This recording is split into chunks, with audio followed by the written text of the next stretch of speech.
What's going on, guys? Today we're working on a 2003 S10 Blazer, and I didn't find much info online about this.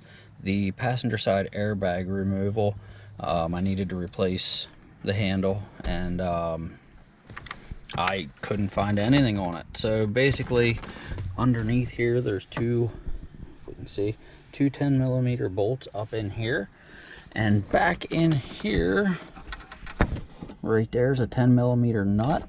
And at the exact same spot on the other side, if you take the speaker grill out, unbolt the speaker, and about 6-inch extension, you can come straight through and hit that nut, pull it out, airbag pulls out, and anything you need to do in there, there you go.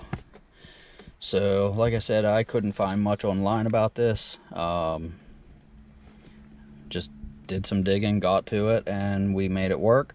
If you like this, give us a like, subscribe. Thank you.